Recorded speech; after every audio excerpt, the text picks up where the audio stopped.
Module 5, Lecture B, KNN and Trees. By the end of this lecture, you will be able to implement k-nearest neighbors classification using manual distance calculations, explain how simple decision tree splits create interpretable engineering rules, and compare logistic regression, k-nearest neighbors, and simple tree rules using test metrics.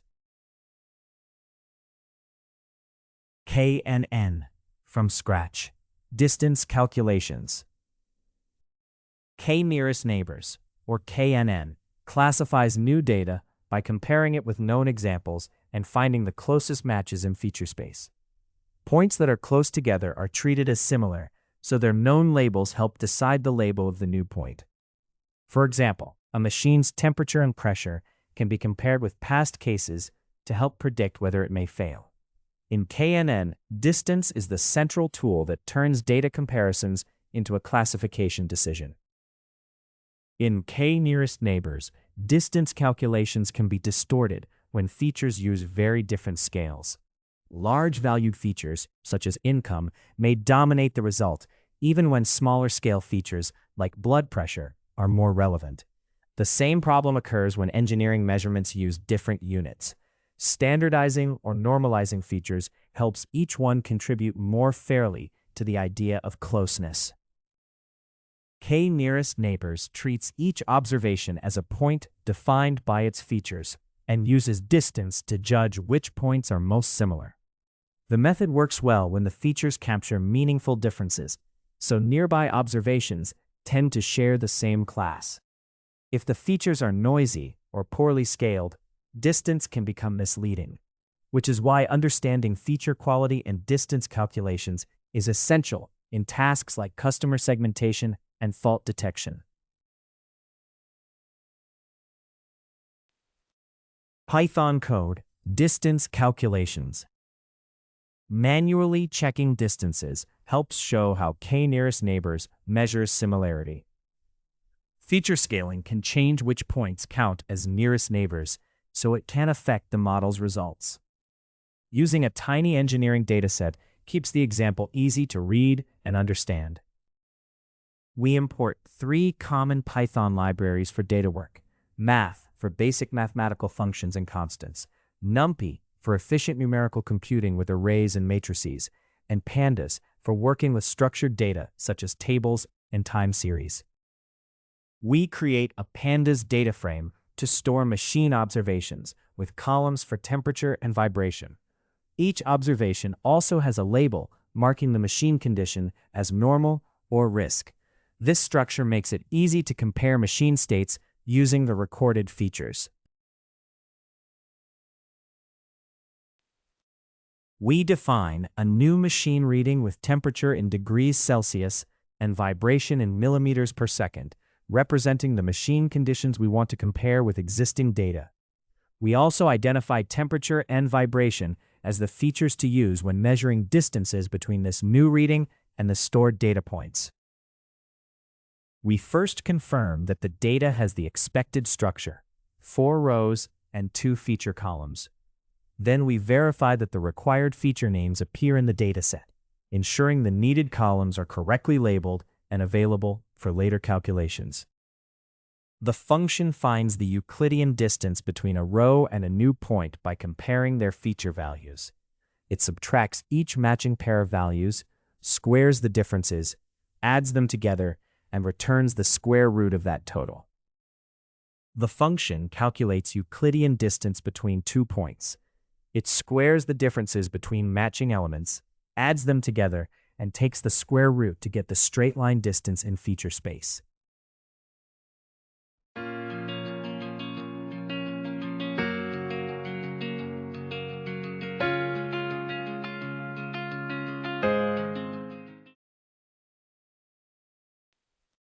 A new raw distance column is added by applying a row-wise function to the data. For each observation, the function calculates the Euclidean distance to the new machine reading, showing how close each existing row is in the original measurement units. We first find the average temperature and vibration values to understand the center of the data. Then calculate the population standard deviation to measure how spread out each feature is. Each value is then standardized by subtracting its feature mean and dividing by its standard deviation. This gives each feature a mean of 0 and a standard deviation of 1, so they contribute equally to distance calculations. To compare a new data point fairly with standardized training data, we put it on the same scale. For each feature, we subtract that feature's mean from the new value and divide by its standard deviation. This makes distance comparisons consistent across features. We measure how close each standardized observation is to the new standardized point by computing Euclidean distance using the selected features. These distances are added to the data frame as a new scaled distance column. Because the features are standardized first, each one contributes fairly to the comparison. The code finds the nearest neighbor in two ways. First, it sorts by distance using the original feature values and selects the closest observation. Then, it sorts by distance after scaling the features, so each feature contributes equally, and selects the closest observation under the standardized measurements. The example compares nearest neighbor results for a new machine reading using raw and scaled data. It first reports the closest observation and distance without scaling, then repeats the process after standardizing the features. The key point is that scaling can change distance-based comparisons because it lets temperature and vibration contribute more fairly to the result. The code prepares a plot by assigning colors to each label, using blue for normal cases and red for risk cases. It then loads the Matplotlib plotting tools dynamically and creates a new 6x4-inch figure as the canvas for the visualization. We visualize the machine data with a scatter plot, where each point shows temperature and vibration, and color indicates whether the machine is normal or at risk. A new machine reading is added as a black X, so it stands out. The axes are labeled with temperature in degrees Celsius and vibration in millimeters per second to make the plot clear. The plot is finalized by adding a clear title, turning on a lightly transparent grid, and displaying the result. These steps make the KNN distance visualization easier to read and help show how the new machine reading relates to its nearest neighbors, including the effect of feature scaling. This script shows why feature scaling matters for nearest neighbor methods. It compares a new machine reading with labeled observations using temperature and vibration, first with raw Euclidean distances and then after standardizing the features. Because scaling gives each feature a fair influence, the closest observation and its label can change. The printed results and scatterplot reinforce the main idea. Scaling is important for distance-based machine learning methods such as k-nearest neighbors. Distance calculation. In k-nearest neighbors, classification depends on measuring how close a new observation is to known examples in feature space. Rather than building a complex model, it compares features such as temperature or pressure to past data, where smaller distances mean greater similarity. The new observation is then assigned a label based on the nearby cases. When calculating distance by hand, compare a new observation with each training example across its features. Then combine the differences into one distance value for ranking. The key issue is scale. Features with large numeric ranges can dominate smaller ones and distort the result. Good distance calculations therefore require both careful arithmetic and an understanding of how each feature influences the comparison. Each observation can be thought of as a point defined by its features, and distance shows how similar it is to other observations. With more features, this space becomes harder to visualize, but the idea stays the same. Accurate distance calculations are essential because poor scaling, irrelevant features, or measurement differences can lead to choosing the wrong nearest neighbors.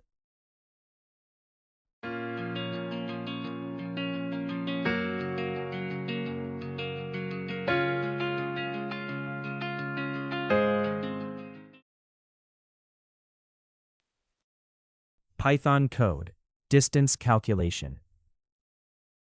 Nearest neighbor classification depends on manually computed distances to decide which examples are most similar. Feature scaling can change these similarity comparisons, so it affects the classification result. This idea is illustrated with small machine reading examples. We import the math library for basic mathematical tools, such as square root calculations, and pandas for working with structured data.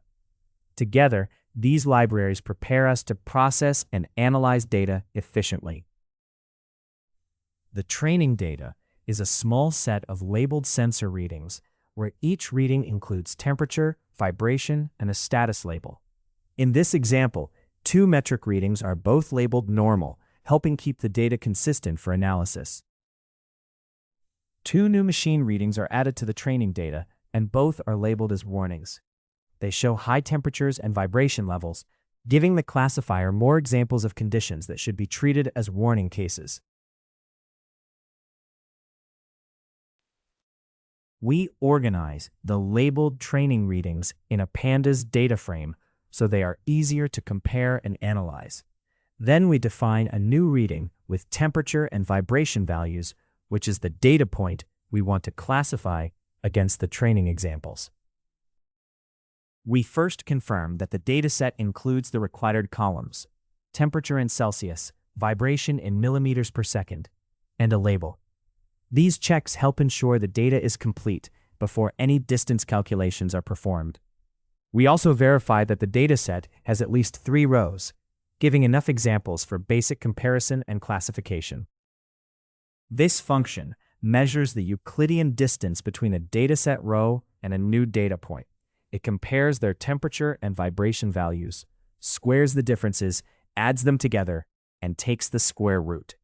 The result shows how far apart the 2 points are in the feature space. The code finds the Euclidean distance between a current row and a new reading using temperature and vibration. It compares the 2 values for each feature, squares the differences, adds them together, and takes the square root. The result is the straight line distance between the 2 points in feature space.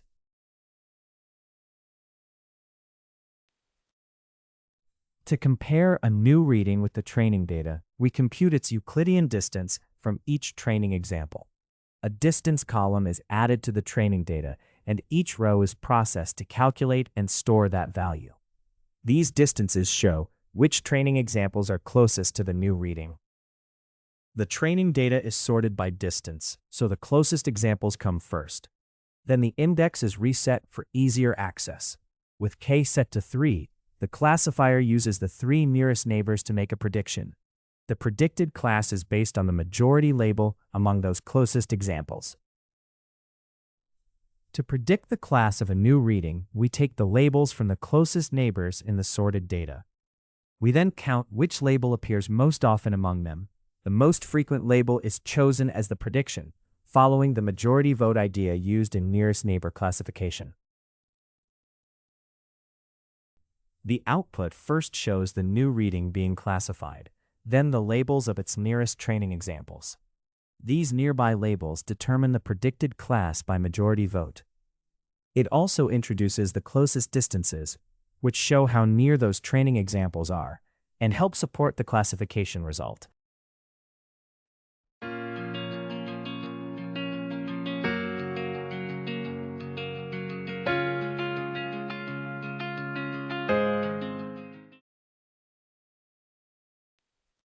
To keep the output focused, select only the key columns: temperature, vibration, label, and distance. Then display just the top k rows from the ranked data, representing the nearest neighbors. Rounding the numbers to 2 decimal places and hiding the index makes the result cleaner and easier to read or present. This script shows a simple nearest neighbor classifier using Euclidean distance. It compares a new temperature and vibration reading with labeled examples marked normal or warning, then finds the 3 closest matches. The new reading is classified by majority vote among those nearest labels. demonstrating how distance-based comparison can support basic machine learning classification. Vote among neighbors. In K-nearest neighbors classification, a new observation is assigned a class by looking at the closest training examples. After distances are calculated, the algorithm selects the nearest few examples, such as the 3 closest when k is 3. The most common class among those neighbors becomes the prediction, so the decision is based on nearby observed cases rather than a fixed formula. In K-nearest neighbors, classification is decided by a majority vote among the closest examples, such as labeling an email as spam if most of its nearest neighbors are spam. The value of k matters because a small k can capture local patterns but may be noisy, while a larger k gives smoother decisions but can overlook local detail. Choosing k well is essential for accurate classification. In K-nearest neighbors, prediction is based on the labels of the closest training examples. After computing distances, choose the K-nearest neighbors and assign the class with the most votes. Ties can be handled by using the nearest tied neighbor or by choosing an odd value for k, and some versions give closer neighbors more voting weight. Accurate distance calculations and a well-chosen k are essential for good performance. Python code. Vote among neighbors. Neighbor voting can be demonstrated from scratch by using very small civil engineering examples. The idea is to compare a new case with nearby past cases, then let the closest neighbors vote on the likely outcome. For example, similar road sections might help predict whether a new section needs repair, or similar soil samples might help classify a site condition. This keeps the method simple. Measure similarity, choose the nearest examples, and use their majority result as the prediction. The script imports the math library to support distance calculations, then imports counter from the collections module to count neighbor labels. This makes it easy to identify the most common label among the nearest neighbors. The training data is stored as a list of cases, where each case contains a name, a set of numerical features, and a label. The features describe the case, while the label gives its known classification, such as low risk. This structure makes it easy to use the data in a neighbor voting algorithm to predict labels for new cases. We define 2 training cases for the model, both labeled high risk.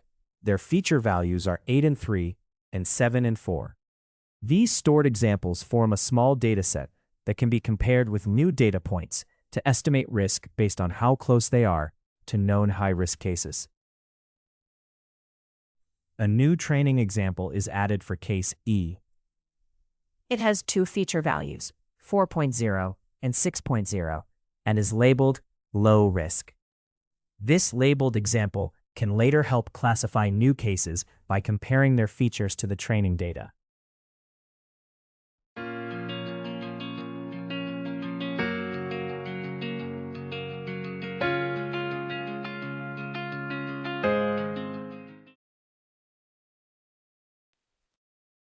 A new inspection case is defined using 2 feature values, 5.0 and 5.5, such as measurements from a civil engineering assessment.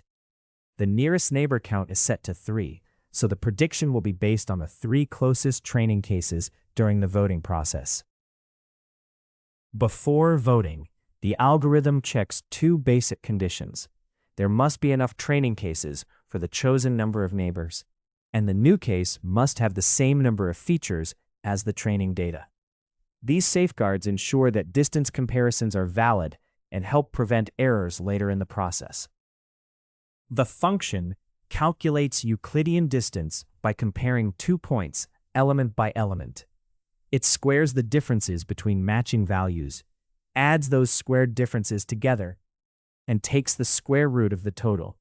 This gives the distance between points in multi-dimensional space, a common step in algorithms such as K-nearest neighbors. To prepare for calculating Euclidean distance, pair each coordinate from the 2 points using the zip function.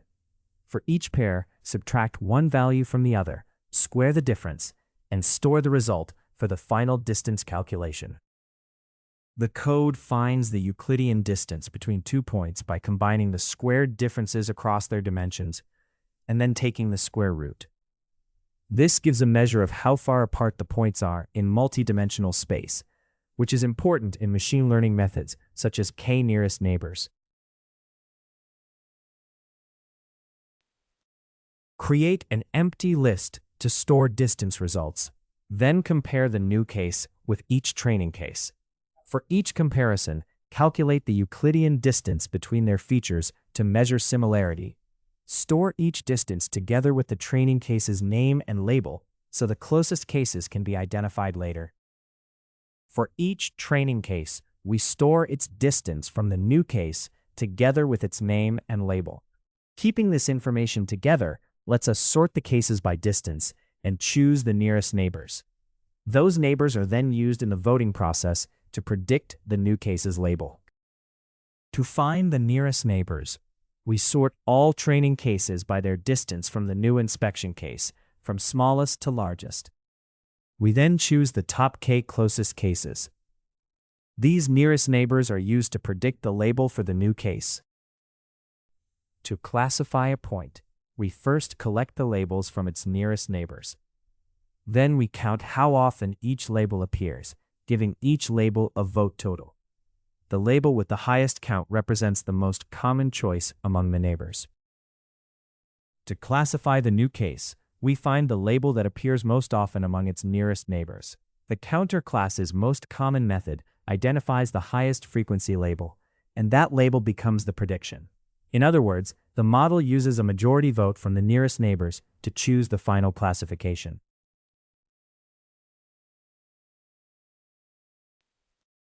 The code first summarizes the new case by stating its key features: a crack size of 5 mm and a drainage score of 5.5. It then introduces the nearest neighbor section, where the closest training cases will be shown based on distance. Overall, this output helps describe the new case and how it relates to the training data. We review each nearest neighbor by noting its distance, case name, and label, then present these details in a clear summary. Showing the rounded distance and classification helps identify which nearby cases are most influencing the prediction. The vote counts are shown in a readable form to indicate how many nearest neighbors chose each label. The predicted class is then the label with the most votes, giving the final classification for the new case.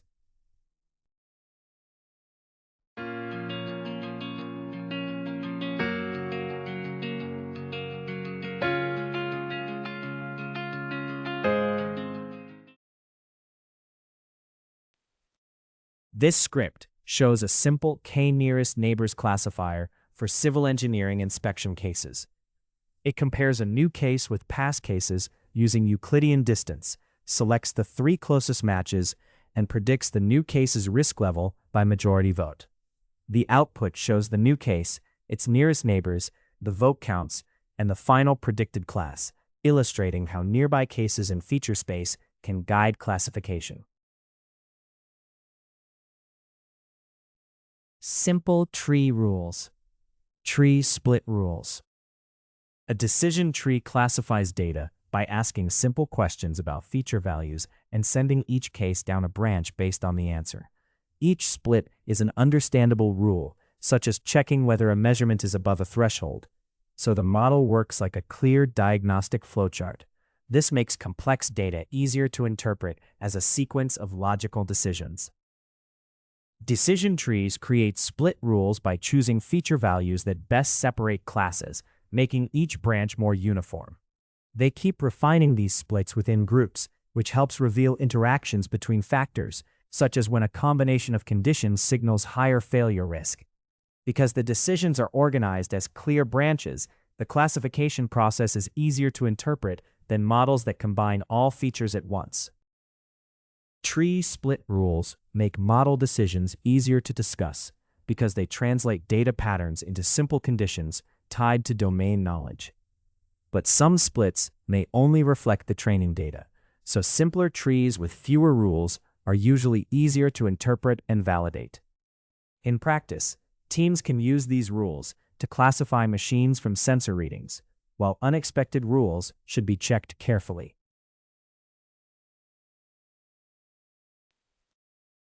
Python code tree split rules. Simple tree rules make classification logic easy to interpret in engineering contexts.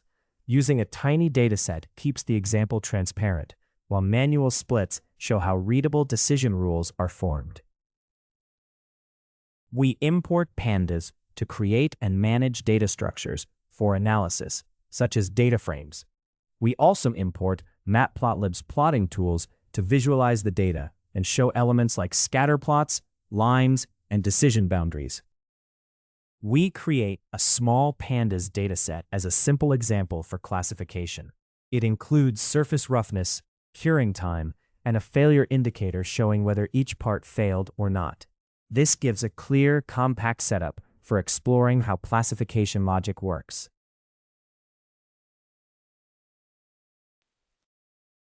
We define two simple checks to flag possible part failures: whether surface roughness is greater than 5 micrometers, and whether curing time is more than 26 hours.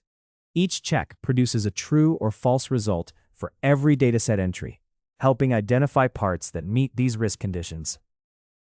A new data frame column is created to flag predicted failures. A failure is marked only when roughness is greater than 5 micrometers and curing time is more than 26 hours. The true or false result is converted to 1 or 0, with 1 indicating a predicted failure and 0 indicating no failure. To measure accuracy, compare each actual failure status with its predicted status and count how many match. Then divide that count by the total number of data points. This gives the share of correct predictions and shows how well the simple classification rules perform. The rules predict failure only when surface roughness is greater than 5 micrometers and curing time is more than 26 hours. The output also reports the rule accuracy on the small dataset, rounded to 2 decimal places to give a quick measure of performance.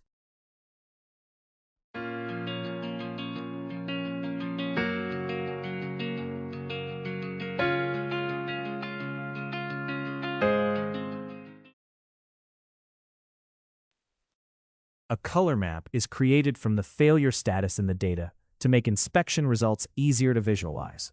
Non-failures are shown in steel blue, while failures are shown in crimson, helping the two classes stand out clearly in plots. A scatter plot is created to show how surface roughness and curing time relate to whether a part failed. Each point represents one part, with color indicating the failure outcome and a larger marker size for visibility. A dashed vertical line at 5 micrometers and a dashed horizontal line at 26 hours mark the roughness and curing time thresholds, illustrating the simple decision boundaries used by the tree split rules. The plot is formatted to clearly show simple tree split rules for predicting part failure. The x-axis represents surface roughness in micrometers, and the y-axis represents curing time in hours. A title and a lower right legend are added to make the visualization easier to interpret. Matplotlib is used to display a plot of the data along with the decision boundaries from the tree split rules. Showing the plot lets you see how the data points relate to the split thresholds, making it easier to judge how well the classification rules separate the dataset.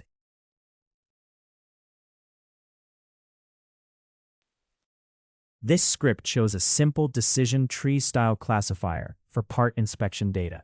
It uses roughness and curing time to predict failure, marking a part as failed only when roughness is above 5 micrometers and curing time is above 26 hours.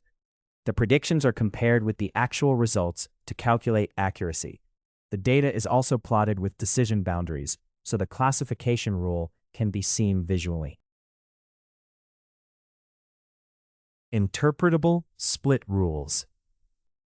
Decision trees are interpretable because each split uses a clear rule, such as whether a feature is above or below a threshold.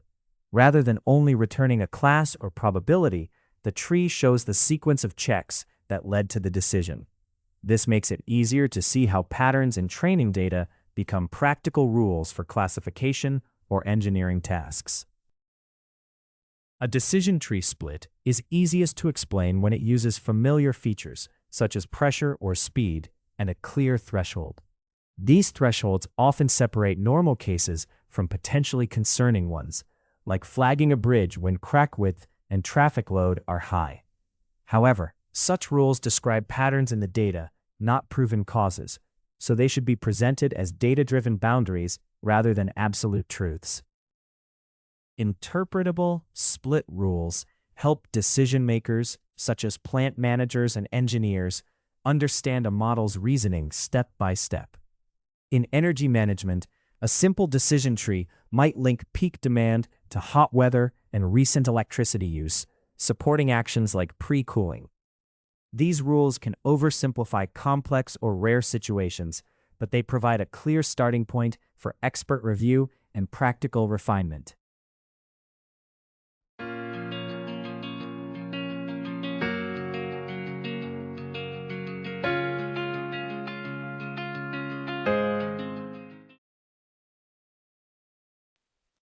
Python code, interpretable split rules.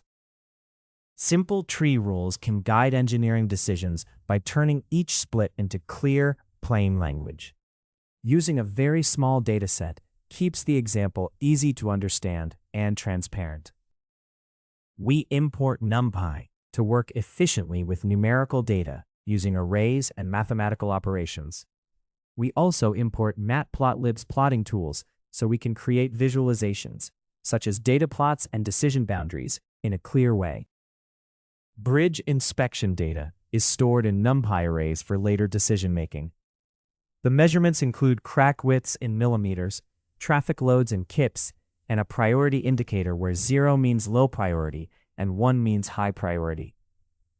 Together, these arrays provide the inputs needed to evaluate bridge sections using decision rules.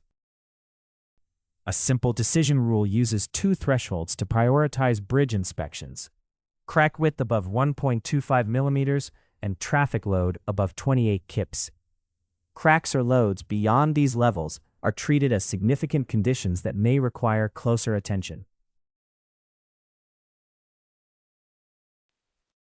The process identifies high-priority bridge cases by checking two conditions: whether each crack is wider than 1.25 millimeters and whether each traffic load is greater than 28 kips. These two true or false results are combined, so a case is marked only when both limits are exceeded. The final result is converted into ones and zeros for further analysis. The code first confirms that the crack measurements, traffic loads, and priority labels all have matching sizes, so each data point lines up correctly.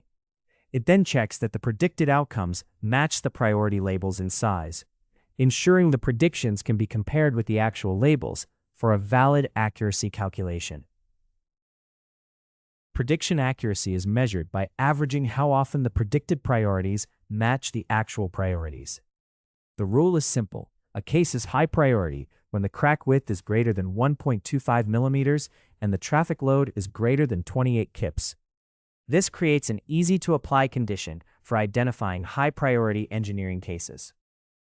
The output introduces an interpretable split rule for identifying high-priority bridge inspections, then presents the rule in plain language. It also reports the rule's accuracy on a small dataset as the share of correct predictions, rounded for clarity. The key point is that each decision branch relies on measurable engineering quantities, making the rule understandable and practical. The visualization colors each data point by priority, using tomato for priority 1 and steel blue for all others. It then creates a scatter plot of crack width versus traffic load, with larger points for visibility. This makes it easier to compare the data distribution against the defined thresholds. Add dashed black vertical and horizontal lines to mark the crack width and traffic load thresholds. Then label the horizontal axis as crack width in millimeters and the vertical axis as traffic load in kips. These elements make the plot easier to interpret by showing how the data points compare with the defined limits. The plot is titled to show a simple tree rule with two interpretable splits. A label marks the high priority region, where both conditions are satisfied, making the key decision area easy to identify. The layout is adjusted for a clean display, and the plot is then shown for visual interpretation.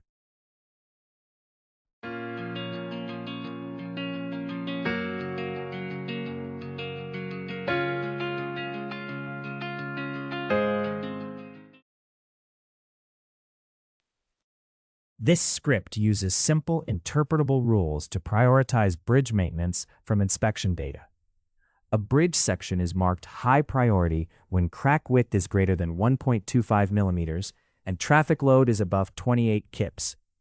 Compared with predefined priorities, the rule reaches an accuracy of 0.75.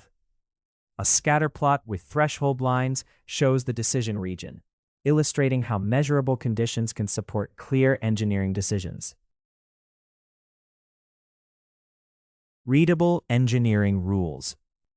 Simple decision trees turn measurements into clear rules, such as whether temperature or vibration is above a safe threshold.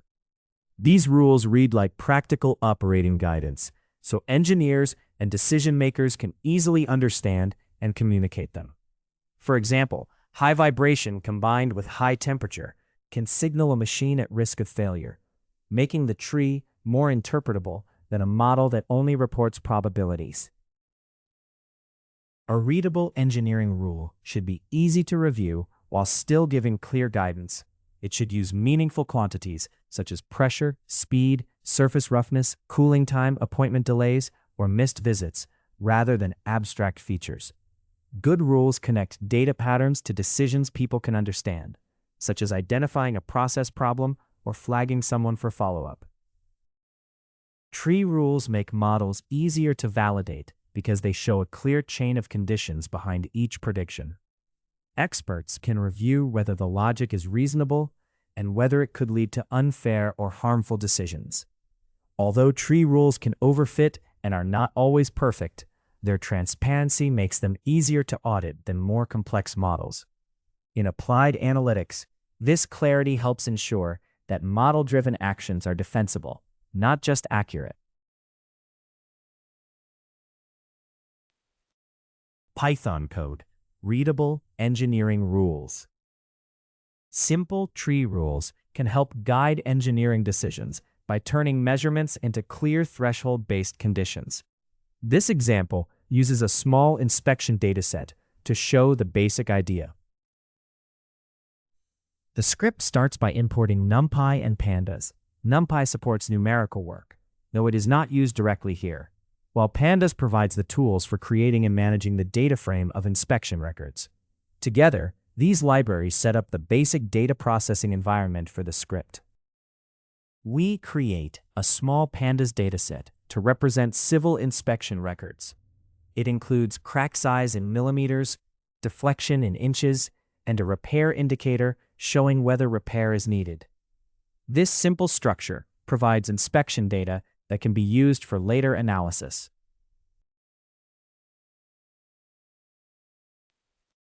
The simple tree rule function decides whether a repair is needed using crack size and deflection. It recommends repair if the crack is at least 6 millimeters or if deflection is at least 0.2 inches. If neither threshold is reached, it indicates that no repair is necessary. We create an empty predictions list, then go through each inspection record in the data. For each row, we apply the simple tree rule using the crack size and deflection values to decide whether repair is needed. Each result is stored as 0 or 1, producing a full set of predictions that can later be compared with the actual repair outcomes. The code adds a predicted column to the data table using the values from the predictions list. These values come from applying a predefined rule to each row, so the table now contains both the actual repair need and the predicted result for easy comparison and analysis.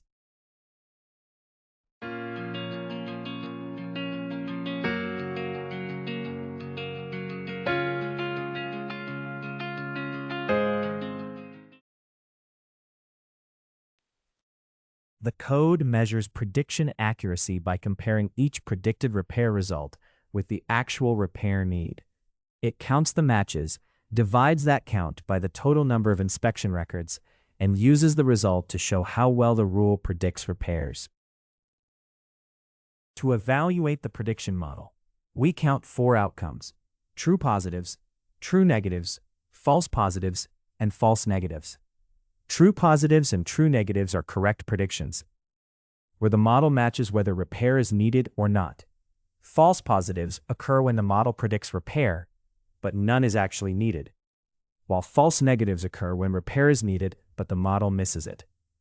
Together, these counts show how well the model performs and what kinds of errors it makes. The code explains a simple repair rule. Repair is needed when a crack is at least 6 mm or deflection is at least 0.2 inches. It then reports the model's accuracy and confusion matrix counts to show overall and detailed prediction performance. An example with an 8 mm crack shows the rule predicting repair, emphasizing that the model is valuable because its threshold-based decisions are transparent and easy to understand. This script uses a simple threshold rule to decide whether civil inspection records need repair.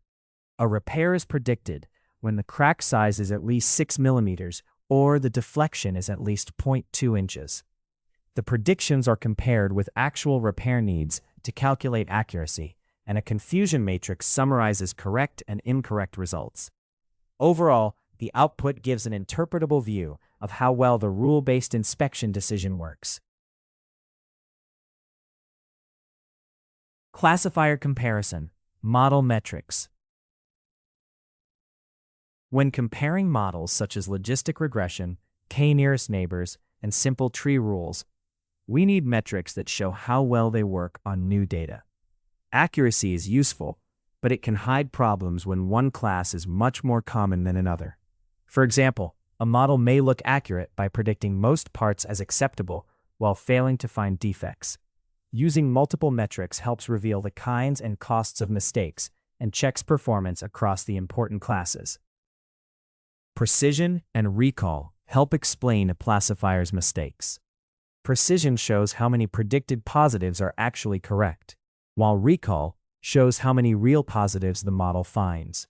Improving one can sometimes lower the other, so the F1 score combines them into a single balanced measure, which is especially useful when classes are uneven. Different classification models can perform differently on the same data. Logistic regression works well for smooth relationships and gives useful probability-like scores, while k-nearest neighbors can find local patterns, but depends on scaling and tuning choices. Simple decision trees may be less accurate, but they are easier to interpret. The best model is the one that balances accuracy, precision, recall, and interpretability for the specific decision being made.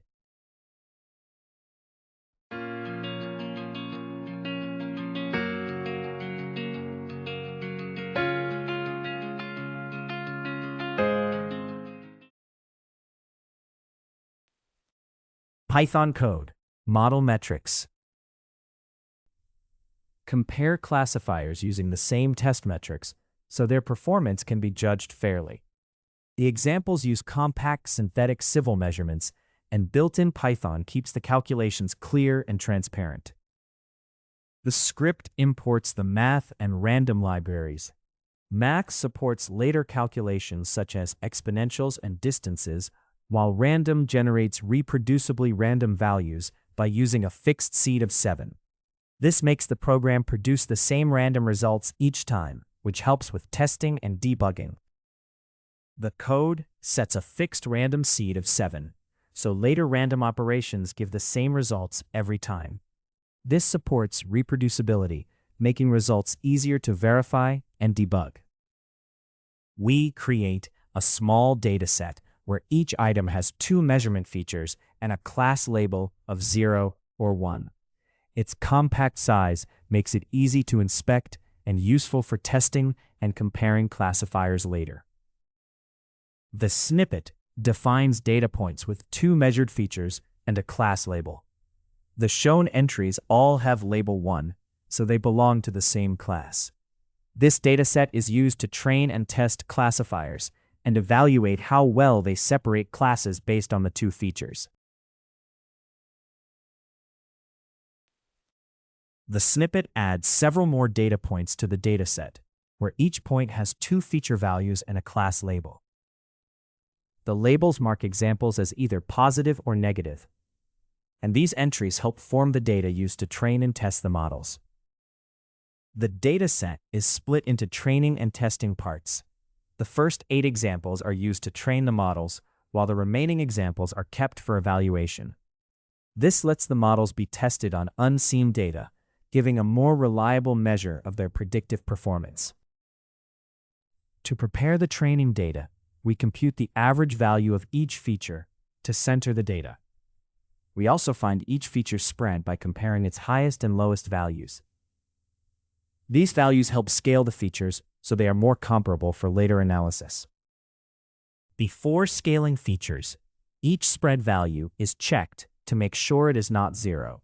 Any 0 value is replaced with 1.0, which prevents division by 0 errors during scaling. The scaled function standardizes one row of data by adjusting each feature using the training data's mean and spread. This gives the features a mean near 0 and a consistent scale, which helps many machine learning algorithms work more effectively. The logistic predict function uses logistic regression to turn two scaled features into a class prediction. It combines the features with weights of 2.2 and 1.4, adds a negative 0.4 bias, and converts the result into a probability using the logistic function. If the probability is at least 0.5, it predicts the positive class. Otherwise, it predicts the negative class. The k-nearest neighbors prediction function estimates a label for a new data point by comparing it with the training data. It calculates the Euclidean distance between the scaled input and each scaled training example, then stores each distance together with that example's label. These distances show which training examples are closest to the input, forming the basis for choosing the nearest neighbors. The code finds the k-nearest neighbors by sorting the labeled distances and keeping the closest entries. It then uses their labels as votes and predicts the majority class. If at least 2 neighbors vote for class 1, it returns 1. Otherwise, it returns 0.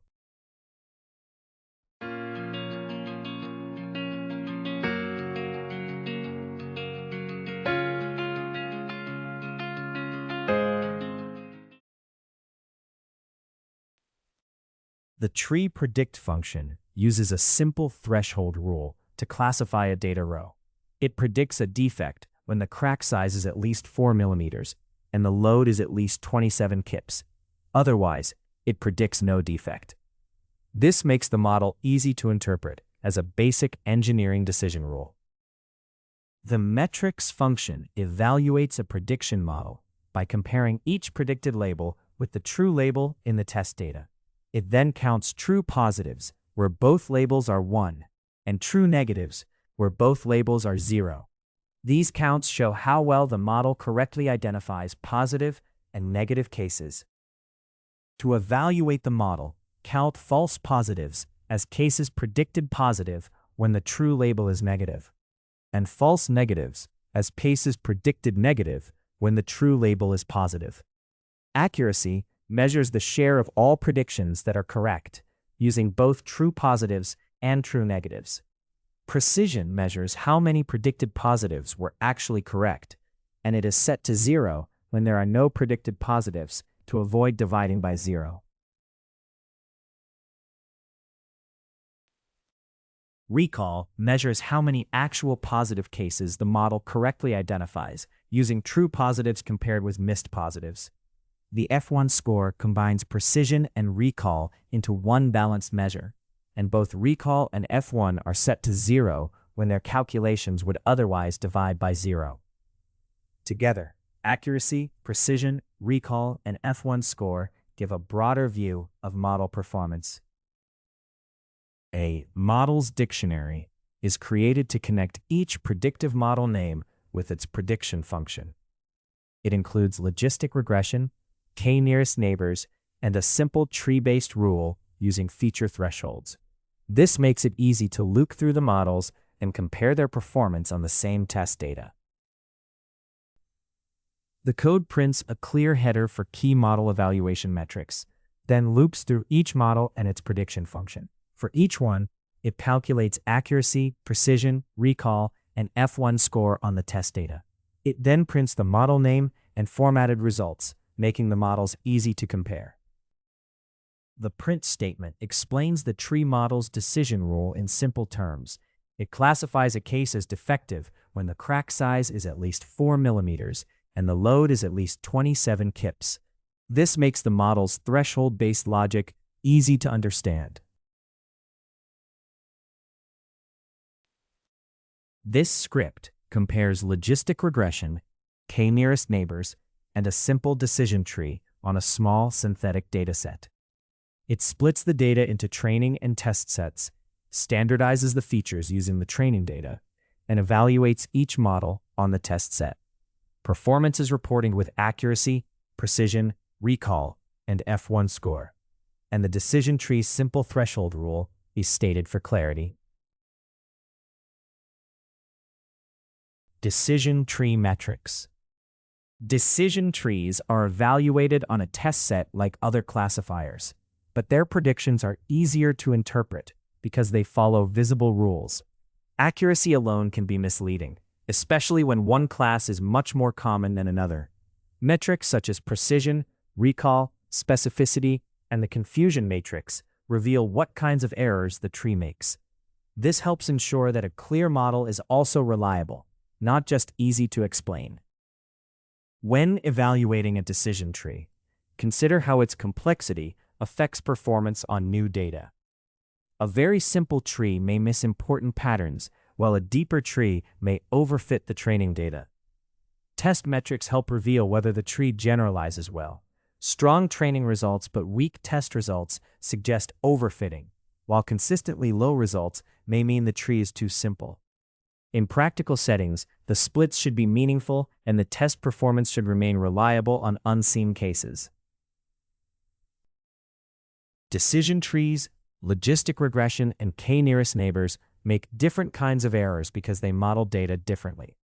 Logistic regression fits smooth boundaries, k-nearest neighbors follows local patterns, and decision trees create clear rule-based regions. Test metrics help show which behavior matters most, such as choosing higher recall over higher accuracy in safety-critical settings. The best model is the one whose errors fit the practical goal, not a universally best classifier.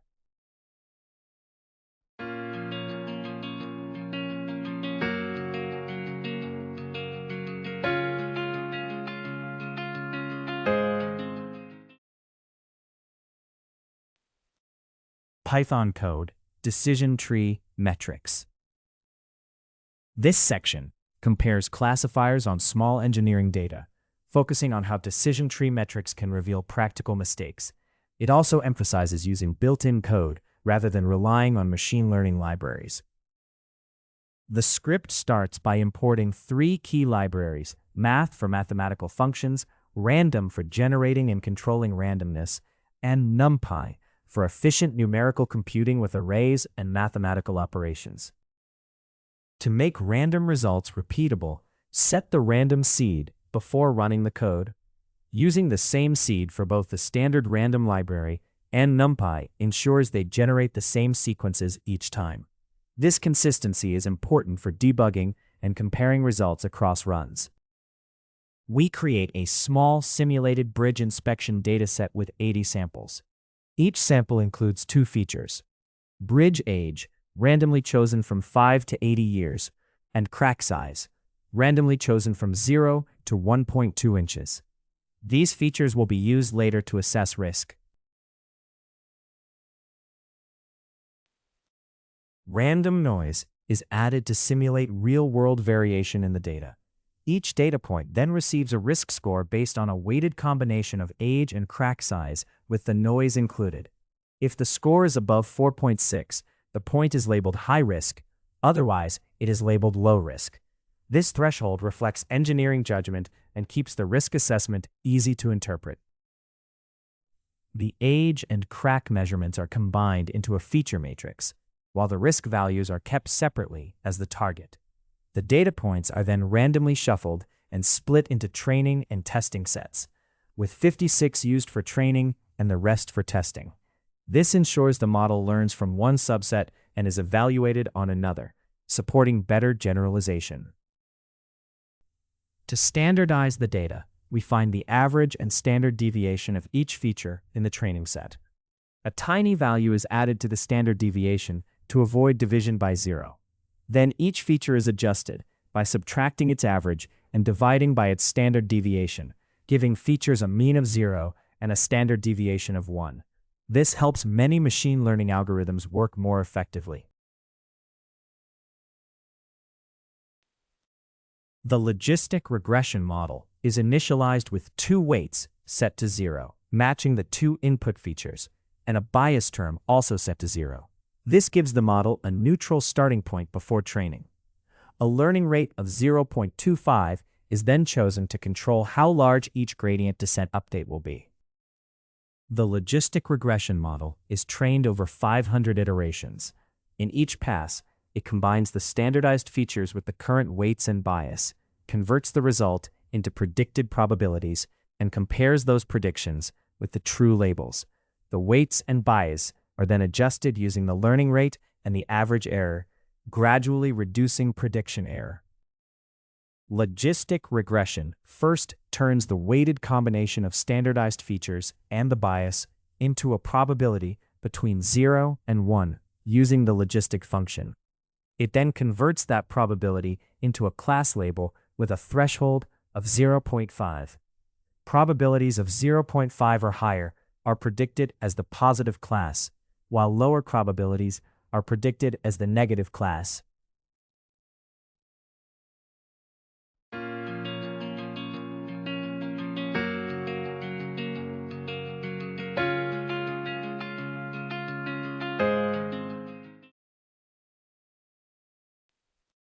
This function classifies a data point using a simple k-nearest neighbors method. It measures how close the point is to each training example, selects the 3 closest neighbors by default, and averages their labels. If that average is at least 1/2, it predicts 1. Otherwise, it predicts 0. We store the k-nearest neighbors results in a prediction array. For each test row, the prediction function compares it with the training data, finds the 3 closest training examples, and assigns the majority label among them. These predicted labels are collected for all rows in the test set. This rule labels risk with a simple decision tree. If age is over 45 and crack size is over 0.45 inches, the case is marked high risk. Otherwise, it is marked low risk. The true or false result is then converted to 1 or 0, so it matches the risk label format.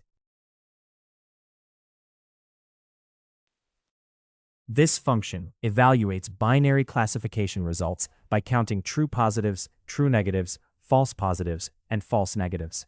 It then uses those counts to compute accuracy, precision, recall, and specificity. Each rate is calculated with a safeguard to avoid division by 0, and the function returns both the metrics and the underlying counts. The code sets up a clear comparison of classifier performance on held-out bridge test cases. It prints a title and a table header showing the key evaluation metrics, including accuracy, precision, recall, specificity, and the counts of true and false predictions. This prepares the output so different models can be compared consistently on the same test data.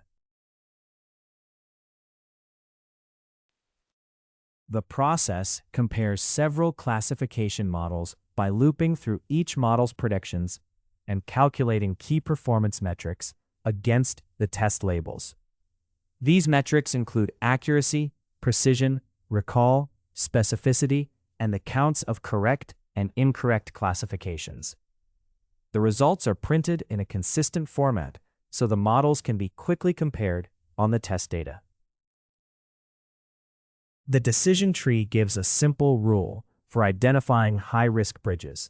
A bridge is considered high risk when it is more than 45 years old and has cracks larger than 0.45 inches.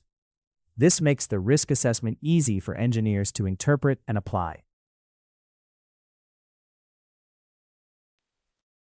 This script compares 3 classifiers on a small bridge inspection dataset, using bridge age and crack size to estimate risk. It trains logistic regression, uses k-nearest neighbors based on similar examples, and applies a simple decision tree rule that flags high risk for older bridges with larger cracks.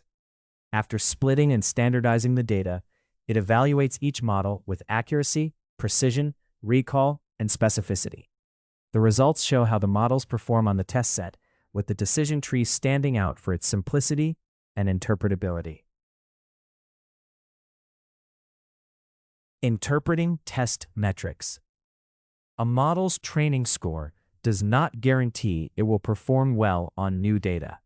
Test metrics give a fairer measure by evaluating performance on unseen examples and helping compare models such as logistic regression, k-nearest neighbors, and decision trees. The key is to choose models based on test evidence, not assumptions about how they should behave. Accuracy is useful for evaluating classifiers, but it can be misleading when classes are imbalanced or when certain mistakes matter more. Recall is important when missing positive cases is costly, such as in medical screening, while precision matters when false positives are costly, such as in fraud detection.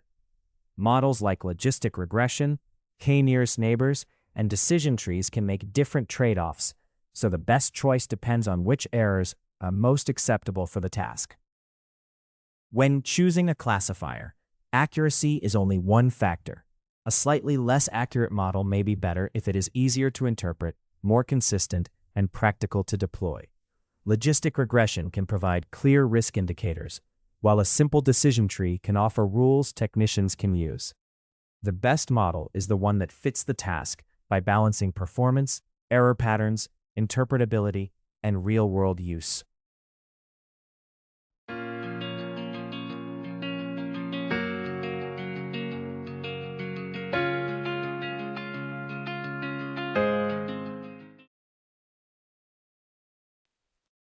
Python code, interpreting test metrics.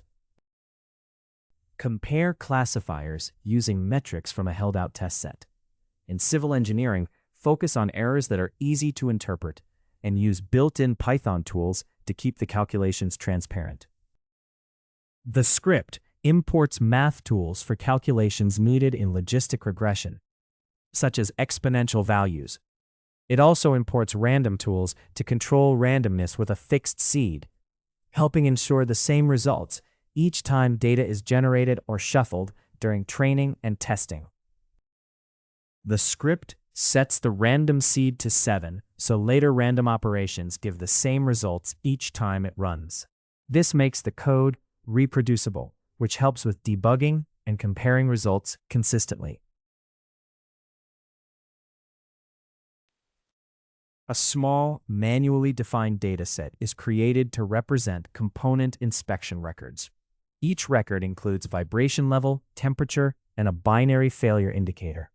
These simulated measurements provide a simple example for testing and training predictive models related to component reliability in civil engineering.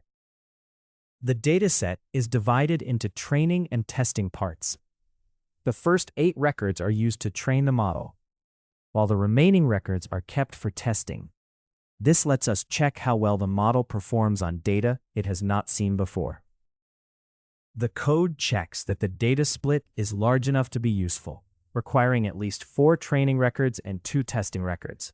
This helps ensure the model can be trained and evaluated without problems caused by datasets that are too small. To prepare the training data, we compute the average value of each feature to center the data. We also find each feature's range by comparing its maximum and minimum values. These values are then used to scale the features so they are on similar ranges, which helps many machine learning algorithms work effectively. The code prevents division by 0 by checking the divisor values and replacing any 0 with 1.0.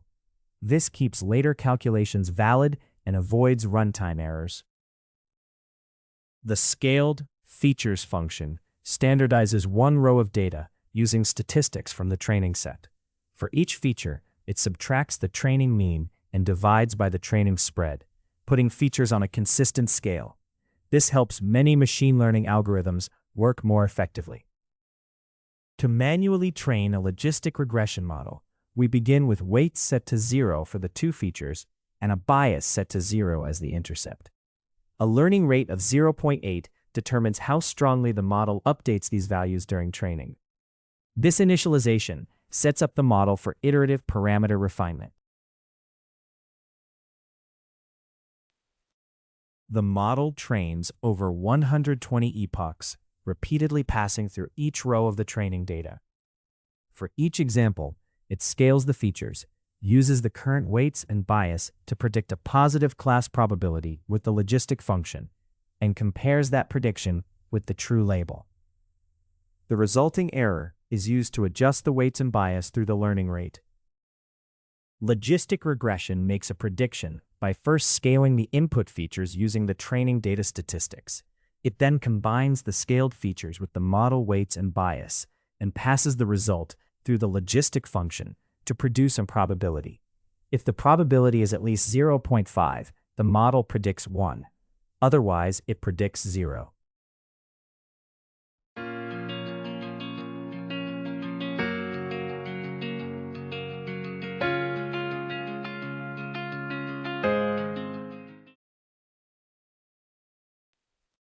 This function makes a prediction using the k-nearest neighbors method.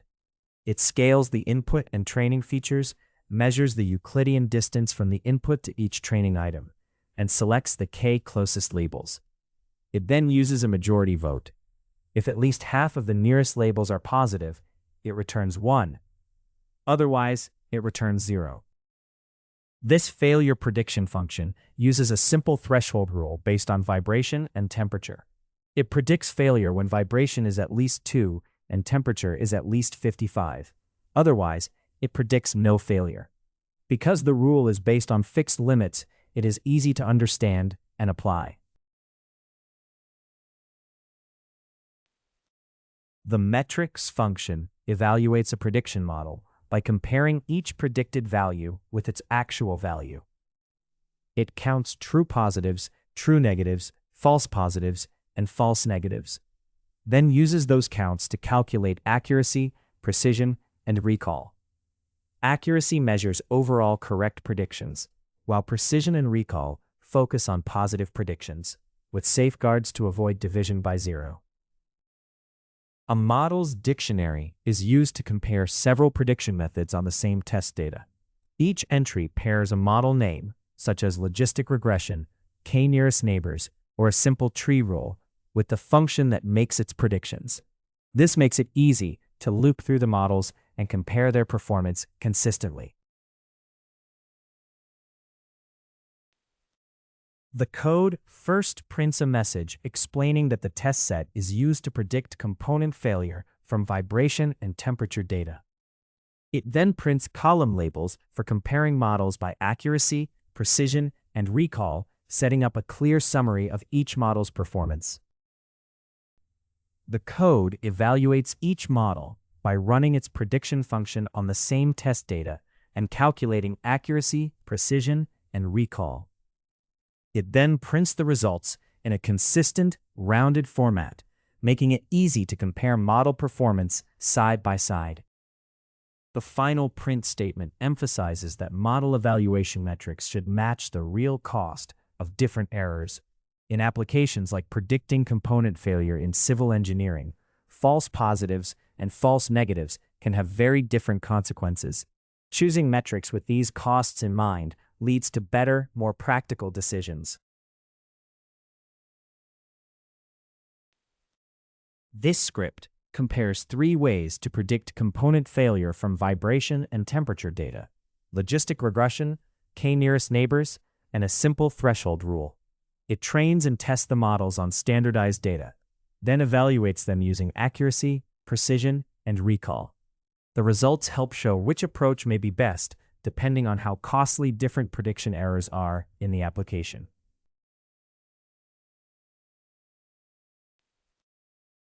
In this lecture, you learn to implement k-nearest neighbors classification using manual distance calculations, explain how simple decision tree splits create interpretable engineering rules, and compare logistic regression, k-nearest neighbors, and simple tree rules using test metrics.